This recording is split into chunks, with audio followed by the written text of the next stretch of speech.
કાલઃ પરમ શોભનઃ યર્હેવાજર જન્મક્ષ શાંતક્ષ ગ્રહ તારકમ. ગ્રહ નક્ષત્રો અનુકૂળ સ્થાને ગોઠવાયા. પ્રભુ સારા ગ્રહ જોઈને ના આવે, સારું મુહૂર્ત જોઈને ના આવે. પ્રભુ આવે એનાથી ઉત્તમ બીજું કોઈ મુહૂર્ત ન હોય. મિલે ગોપાલ સોહી દિનની કો. પ્રભુ મળે ને એનાથી ઉત્તમ બીજો કોઈ સમય નથી. આપણે જો તમે જીવનમાં ઘણા ડિસિઝનો લીધા હશે, બહુ મહત્વના નિર્ણયો પણ લીધા હશે. આજ સુધી જેટલા નિર્ણયો ડિસિઝનો લીધા એમાંથી તમારું સૌથી બેસ્ટ ડિસિઝન કયું, સૌથી શ્રેષ્ઠ નિર્ણય કયો? મારી દ્રષ્ટિએ જે દિવસે તમારા ઘરે તમે ઠાકોરજી પુષ્ટાવીને પધરાવ્યા ને એ તમારા લાઈફનું બેસ્ટ ડિસિઝન હતું. કારણ કે આજ સુધી જેટલા નિર્ણયો લીધા એ સંસારમાં ફસાવનારા હતા. આ નિર્ણય તમને સંસારમાંથી મુક્ત કરનારો હતો. અને જેનાથી મુક્તિ મળે એ જ પરમ જ્ઞાન છે, એ જ ઉત્તમ નિર્ણય છે. જેનાથી છૂટાય એ જ સૌથી મોટી સમજણ છે. એટલે શાસ્ત્ર સા વિદ્યા યા વિમુક્ત, શ્રેષ્ઠ વિદ્યા કઈ? જેનાથી મુક્તિ મળે એ વિદ્યા, બંધન મળે નહીં.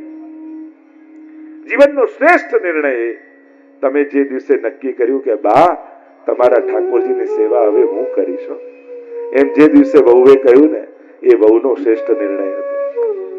જે દિવસે દીકરાએ બાપુજીને કહ્યું કે બાપુજી ચિંતા ન કરો, તમારે જયારે શરીર નહીં ચાલે ને તમારા ઠાકોરજી હું પધરાવીશ, આ નિર્ણય તમારો શ્રેષ્ઠ નિર્ણય હતો. અને હજી હું તો યુવાન ભાઈઓ બહેનોને કહીશ, ઘરમાંથી બધું જતું હોય તો જવા દેજો, પણ તમારા વડીલોના જે ઠાકોરજી હોય ને એને જવા ન દેતા. એ જો ઘરે રહ્યા ને તો જીવનનું બધું સુખ ગોતતું ગોતતું તમારા ઘરે આવી જશે. પણ જો સુખના મૂળ એવા પ્રભુને ઘરેથી કાઢી નાખશો ને તો પછી આવેલું સુખ પણ તમને સુખી નહીં કરી શકે. મંગલ રૂપ નિધાન સાવરો, મંગલનો નિધિ એ ઠાકોરજી છે. અને એને ઘરેથી કાઢી નાખશો તો કયા મંગલની આશા રાખશો? મંગલમ ભગવાન વિષ્ણુ મંગલમ ગરુડધ્વજ. આમ પ્રભુ પધાર્યા છે, અનુકૂળ નક્ષત્ર ગ્રહ થયા, દિશાઓ દેદીપ્યમાન થઈ છે, આકાશમાં અપ્સરાઓ નૃત્ય કરી રહી છે, દુંદુભીઓના નાદ વાગી રહ્યા છે. અને મધ્યરાત્રિના સમયે તમદ્ભુતમ બાલકમ અંબુજેક્ષણમ ચતુર્ભુજમ શંખ ગદાદ્યુદાયુધમ શ્રીવત્સ લક્ષ્મમ દલસૌવિકૌસ્તુભમ પીતાંબરમ સાંદ્ર પયોદ સૌભગમ. ચતુર્ભુજ રૂપે નારાયણ પ્રગટ થયા છે. ચારે બાજુ જયઘોષ થવા લાગ્યો.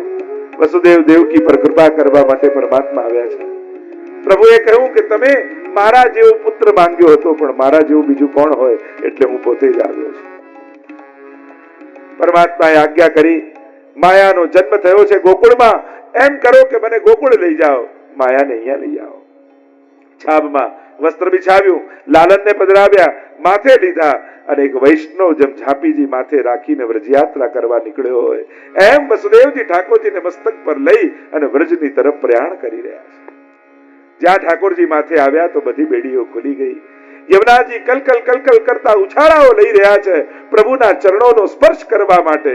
શ્રી કૃષ્ણના ચરણારવિંદ નીરજ થકી શોભી રહ્યા, સિદ્ધિ અલૌકિક આપનારા વંદુ શ્રી યમુનાજીને.